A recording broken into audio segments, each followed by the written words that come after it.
ফেনীর বন্যা কার্যক্রমে এত ত্রাণ যাচ্ছে, কিন্তু ত্রাণগুলো মানুষের কাছে কেন পৌঁছাচ্ছে না? আমার এই দীর্ঘ কয়েকদিনের পথ চলার অভিজ্ঞতা থেকে আমি আপনাদেরকে একটা বিষয় স্পষ্ট করতে চাই।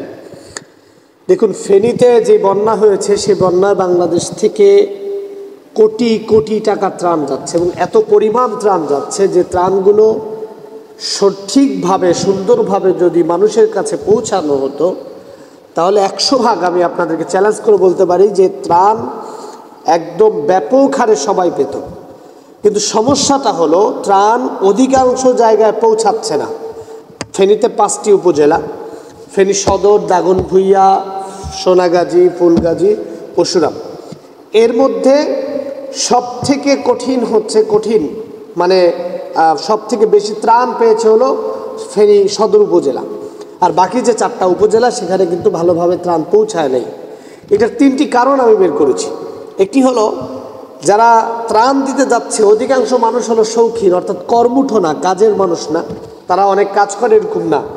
তো শৌখিন মানুষ যখন ত্রাণ দিতে যাচ্ছে তখন তারা নির্দিষ্ট জায়গায় গিয়ে ত্রাণ বিতরণ করছে, অর্থাৎ একই জায়গায় মানুষ 10 বার 5 বার পাচ্ছে।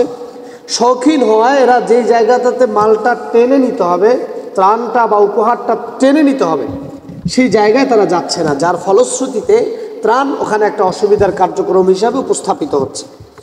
2 নম্বরে যেটা হচ্ছে, আপনারা জানেন যে এখন পলিটিক্যাল গভর্নমেন্ট নাই।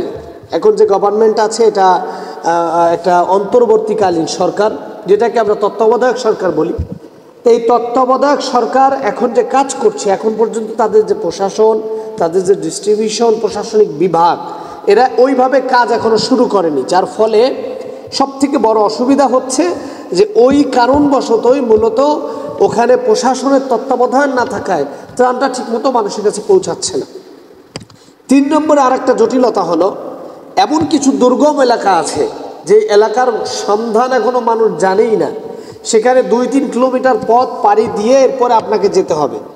তো ওই জায়গা নির্দিষ্ট না হওয়ার কারণে যারা বাংলাদেশের বিভিন্ন প্রান্ত থেকে আসছেন সবাই অতি উৎসাহিত, তাদেরকে কেউ সহযোগিতা করছেন না যে অমুক এলাকায়, বরং রাস্তা দিয়ে যে দাঁড়িয়ে আছে সে বলছে আমার এলাকায় মূলত ত্রাণ পাচ্ছে না, ওইখানে ত্রাণ পাচ্ছে না, ওখানে ত্রাণ পাচ্ছে না, এমনটা উপস্থাপন করছে।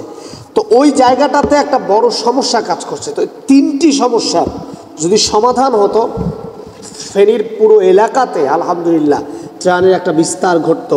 শেখ আহমদুল্লাহ সাহেব সহ যারা ত্রাণ বিতরণ করছেন প্রত্যেকের এই ত্রাণ সঠিকভাবেই মানুষের কাছে পৌঁছে যেত। অফ করো।